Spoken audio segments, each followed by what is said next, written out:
The script you're about to see in this video was written by a guy named Grimmy, aka That One Tester. Now, he is a fantastic resource and he writes some really great scripts. So, I'm going to be linking this script on the resources for the course.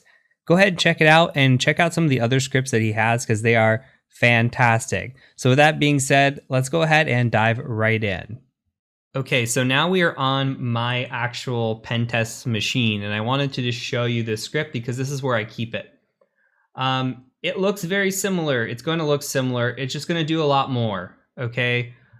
So we have here all the different creations of folders and files. You don't have to worry about this too much. You can review this when you have the file. And again, I'm going to leave a paste bin of this in the references. The paste bin will never expire. So you'll have access to that. And then we just come through here, and a lot of this should look similar already because I was building you up for it, right? So we look through subdomains with Asset Finder, we look through subdomains with AMAS, and then we probe for those alive domains. And then I sort that out and I put that into an alive.txt and remove that file here. So everything comes down, we look for subdomains, we find what's alive, we put that into alive.txt, and that's it, sorted out. So that should all look pretty familiar.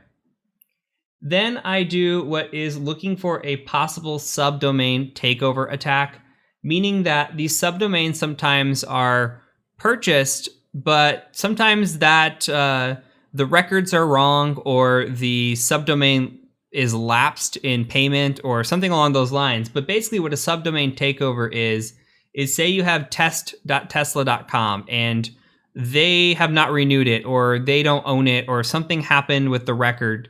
Well, you could go buy test.tesla.com and own that subdomain, and you could take over their subdomain and have a subdomain on their site.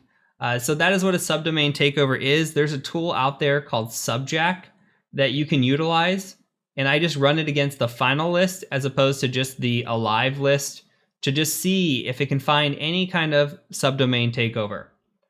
On top of that, I want to scan for open ports. I want to know not just what's running on 8443, but I want to know if maybe they have some kind of weird open port open, right? So like, are they running, I don't know, 3389? Are they running RDP on their machine? So I'll scan for alive ports to see what's out there. I'll also do what is called scraping Wayback Data. So if you've never heard of archive.org or Wayback URLs, basically what those are historical websites, right? So you can go to archive.org right now and look at a website that maybe, like, go look at Facebook, for example. You can look at Facebook from like 10 years ago and see exactly what Facebook looked like at the time. And it has all these things preserved. So it's really nice. And what you can do is you can go and scan with this tool, Wayback URLs, and it's going to pull down anything that is potentially interesting with parameters, right? So it's going to pull down all these different parameter files, JavaScript, HTML, JSON, PHP, ASPX. We're going to take all these out of that output, and sometimes there's information left behind. There might be like stored credentials or a way that that code is kept in there. We might find source code. We might find, a key or something in these files that was there before, and even though it's not there anymore, that key or that password might still work. So it's important to look at the Wayback Machine and these URLs to see if there's anything interesting to us that we can leverage against a client or against a bug bounty or whatever, right? And lastly, I come through here and I run Go Witness.